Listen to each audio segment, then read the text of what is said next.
noticed the way you ask someone a question determines the way people respond to you.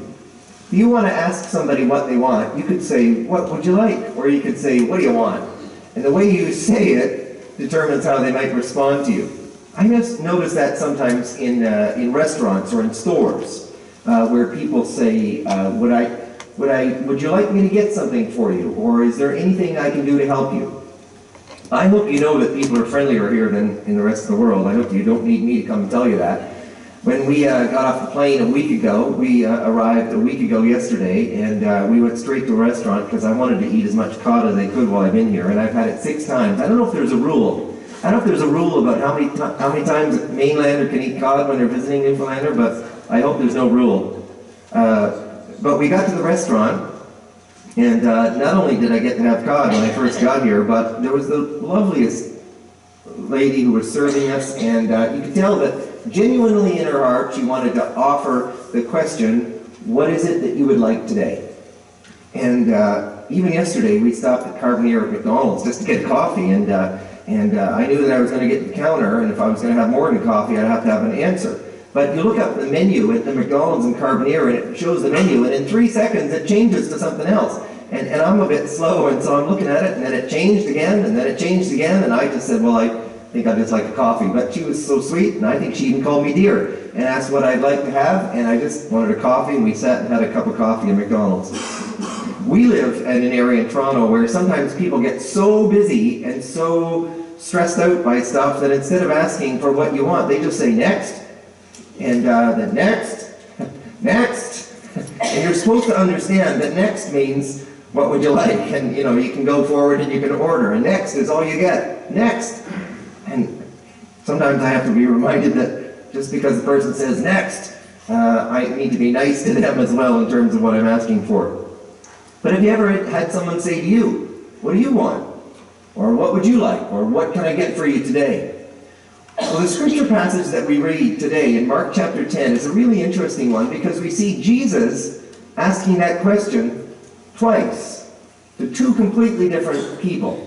So if you have your Bible and you want to look at it again, I encourage you to open that at Mark chapter 10. In Mark chapter 10, we can see Jesus asking the same question twice. First time comes in verse 36. So Mark chapter 10, and verse 36. Somebody read me the question that Jesus says there? "What do you want me to do for you?" Right. Jesus says, "What do you want me to do for you?" Now look way down at verse 51. So we're still in Mark chapter 10, and look at verse 51. Somebody read the question that Jesus asks. "What do you want me to do for you?" It's exactly the same question. What do you want me to do for you? So now I want you to go back and think about this story. We find in this story 2 different places and 2 different situations where Jesus asked the question, "What do you want me to do for you?" The first one is James and John. The second one is a blind man. Now you can find the same story in Matthew's Gospel. And in Matthew's Gospel it's a little bit different because James and John have their mother with them. And the blind man has another blind man with him. So you can find the same story in Matthew and Mark. One of the things you have to remember is that Mark was written first. I know the order says Matthew, Mark, but Mark was written first, and then Matthew was written shortly after. And Matthew doesn't change the story. He just remembers more, that it wasn't just James and John, but their mother was there. I don't know how you could forget that the mother was there, but James and John and their mother was there. And then it wasn't just one blind man, but 2 blind men. But that doesn't change the story. The story is still the same. So the first part of the story is James and John, and probably their mother. And Jesus says, "What do you want me to do for you?" Now, this is James and John. This is 2 of the disciples who have been with Jesus for 3 years. They gave up their lives. They gave up everything. And they followed Jesus. They've seen Jesus change water into wine. They've seen Jesus feed 5,000 with a little bit of fish and bread. They've seen Jesus walk on water. They went up, James and John are even two of the ones who went up the Mount of Transfiguration. James and John have seen things that nobody else in the whole world has seen. And here they stand with their mom in front of Jesus, and Jesus says, "What do you want me to do for you?" It's a pretty amazing question. Now, do you see what James and John asked for? We want to sit at the right and at the left. So when you go to glory, we want to be in first place. We want to be in the right and the left. It's unbelievable to think that the two of the disciples who are so close to Jesus and get the opportunity to ask Jesus for anything they want, and they say they want to be at the first place. Me on the right, my brother on the left. And you see what it says about the other disciples? In verse 41. When the other 10 heard this, they became indignant. Now, indignant is when you're just not very happy about what somebody else just did. And the other 10 are like, who do those boys think they are, asking to sit at the right and the left? But that's what they asked for. They're given the opportunity to respond to Jesus' question, what do you want me to do for you? And they say, we want to be in first place. Now think about the contrast now with a blind man. We're not talking about one of the disciples now. We're now talking about a blind man. So what has the blind man been doing for 3 years while the disciples have been following Jesus? Well, he has been sitting there probably every day, day after day after day after day, begging. Because he doesn't know what else to do. He's blind, he's got no job, he's got no earnings, he's got no place to go. So he sits and he begs every day. And it says that he heard that Jesus was coming by. They say that when you've lost your sight, all your other senses become a little bit better. And he heard from someone that Jesus was coming by. And he shouted out, Jesus, have mercy on me. And what does everybody else tell him to do? Be quiet. He says, oh, everybody else says, now be quiet and go back to your place and don't make so much noise. But he shouted even louder after he'd been told to be quiet, decides to do the opposite and shout out even more. And Jesus stopped and said, call him. So all the people said, cheer up, get up, Jesus wants to see you. And Jesus asks the same question that he just asked the disciples. And he says, what do you want me to do for you? And the blind man doesn't say, I'd like to sit at the right or the left in heaven. He just says, I want to see. He's been sitting there begging, not able to see anything, and Jesus says, what do you want? And all he asks for is, I want to see. Really is quite an incredible contrast between the two stories. The same question, the same type of situation, two different people, James and John and a blind man, and two very different answers that come. When I read it in Mark 10, and the writer here puts the two stories together, I wonder whether or not James and John read this. When Mark wrote this, and did James and John read this? I wonder if they felt bad, and they're like, oh, okay, I get it now. We didn't really ask for the right. I wonder if they felt bad when they read this. Now, because it doesn't put James and John in a very good light. And I wonder if they read that. I wonder if the blind man read it, because now he can actually see, right? He can read, and I wonder if he ever read Mark's gospel and saw that Mark put the two stories together. Well, we don't know that, and it doesn't matter. But what about you and I? We can read, and we can see that the two stories are together. And so what does it mean for us? What does it mean for us when we can read a story in the Bible and see that 2,000 years ago, this happened where Jesus asked, what do you want me to do for you? And then he asked it again, what do you want me to do for you? I think the biggest lesson for us when we get to this scripture passage is to have the faith to believe that when we gather together as God's people in worship, God is still saying to you and to me, what do you want me to do for you? It's pretty incredible. And sometimes I even doubt that and question it, and I think, oh, God doesn't care about me, and God doesn't, He's not interested in me, and I'm too small for that. And yet, we know in our hearts that God is here, right? We've come to be a part of worship and to see one another, but more than that, we've come because we believe God is here, and His presence is here. And I believe that God says to us, even in this moment, what do you want me to do for you? What do you want me to do for you? So what would you answer? What would you answer if Jesus said this question to you today? What do you want me to do for you? Sometimes our answers are so simple, right? I want to eat cod as many times as I can while I'm in Newfoundland. It's terrific, but it's also kind of silly. And sometimes our answers are just about small things, right? I mean, my roof's leaking, and maybe I just pray that I'll have enough money to fix the roof. Or I'm praying that the weather will be good enough that I'll be able to get on the road tomorrow and go to where I need to be. Or I pray that my back won't hurt tomorrow as much as it hurts today. And sometimes our answers are simple. Now, if your back hurts, that's an important prayer. But sometimes I think that our answers are so simple. And yet sometimes I think our answers are also bad, right? I mean, I want to sit at the right hand of God. I want to be in first place. I want to be the most important person on this part of the island of Newfoundland, and I want to be in first place, and I want everybody to tell me how wonderful I am, and I want everybody to know that I'm God's most important, special person. And of course, most of us, know better enough to do that. But I wonder what kind of questions we do answer when God says, what do you want me to do?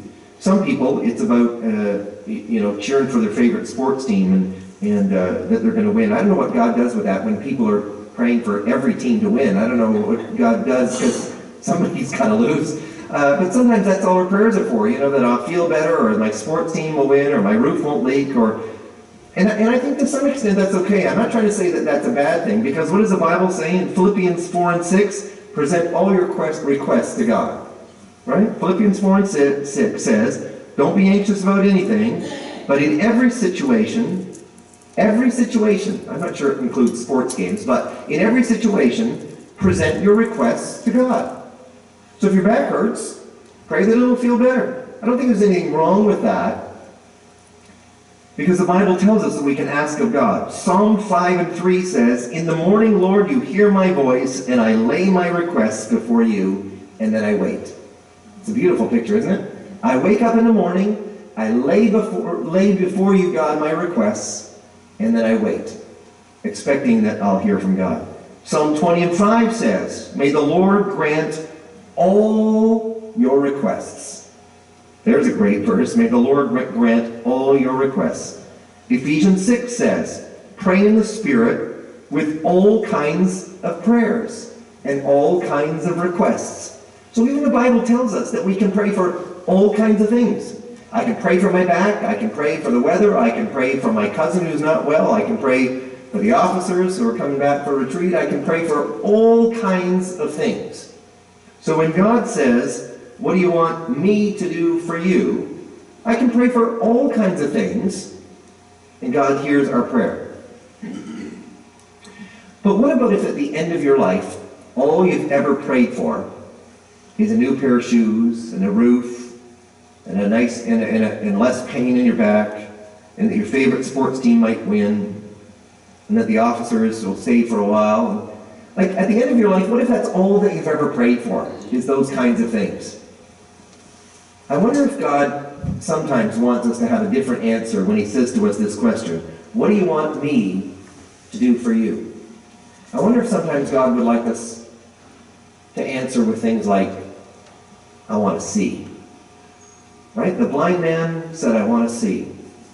And sometimes seeing is seeing more than just with our eyes, right? There's a song that says, open the eyes of my heart, I want to see you.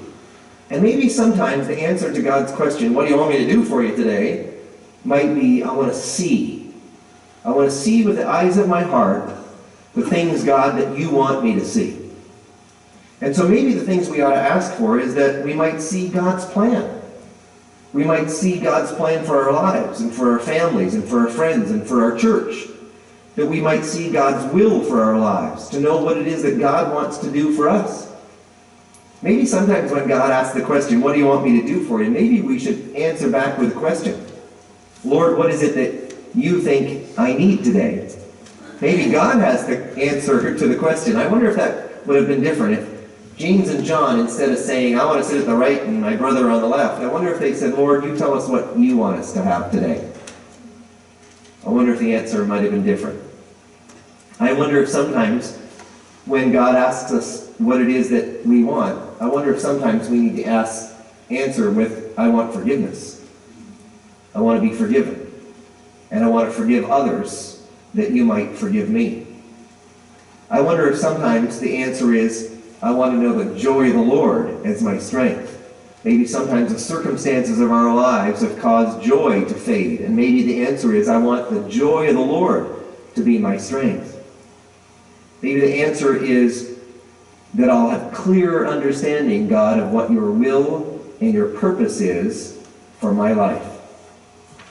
And that's why I think it's interesting that in this passage, the one thing that we see Jesus answering about is this thing about people with authority over others. And so it comes in verse 42, after it says that the disciples were indignant or mad at the other two. They're mad at James and John. It says, Jesus said to them, you know that there are rulers in this world that lord over authority. But he says in verse 43, not so with you. Instead, whoever wants to be great must be your servant. Whoever wants to be first must be slave of all. And so I think here Jesus is telling us what the answer should be. That when he says to us, what is it you want me to do for you? Sure, I might want less pain in my back, but I also want forgiveness. And I also want the joy of the Lord. And I also want God's will to be done in my life. And God says if you want to be great and you want those things, the best thing for you to do is to serve others. And that's upside down from the world, isn't it? The world sees it upside down. To be great, you don't serve other people. If you want to be great, you serve yourself. And you put yourself in first place. God says if you want to be first, you need to be last.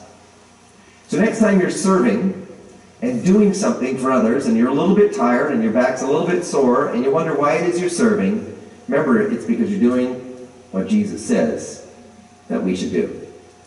When we come together, we sing, and we pray, and we worship, and we serve, and we think to ourselves, what is this all about? We remind ourselves in passages like this, that what this is all about is doing what God wants us to do. And that's when we know his greatness in our lives. So I hope that in the Sundays to come and in the months and years as you continue to worship here, that when you gather together, sometimes you'll remember the passage from Mark 10, and you'll remember and ask God to give you the faith to believe that his voice is saying to you, what do you want me to do for you? Isn't it incredible? It's not you saying that to God, it's God Almighty, the creator of the universe, is saying that to you and to me. What do you want me to do for you? And I hope you'll have an answer that's ready. It's far more important than what it is you're going to order at McDonald's or what it is you're going to order at the restaurant. It's far more important to have the answer ready when God asks us the question, to have an answer ready to his question. I want to see, Lord, what it is you want for my life. In a moment, we're going to sing and we're going to pray and we're going to sing a chorus that says, search me, O God, and know my heart today. And I wonder if when we're singing that, we might want to think about what it is that God sees when he searches us. Is he seeing somebody like James and John who wants to be in first place? Or is he seeing someone like Bartimaeus who's simply saying, Lord, I just want to see. I just want to see. I want to see your will. And I hope that we'll all be humble enough to allow God to really search our hearts and to make us to be right before him. We're just going to have freedom in worship and in prayer to sing together, to pray. You might want to just close your eyes. You might want to sing. You might want to come and kneel here at the mercy seat and just allow God to speak to you. You might not have thought of it before. You might not have ever thought that God was asking you the question, what is it you want me to do for you? And maybe you've not got an answer ready. And maybe this morning God's been helping you to understand what your answer might be to the question that God says to us all, what is it you want me to do for you?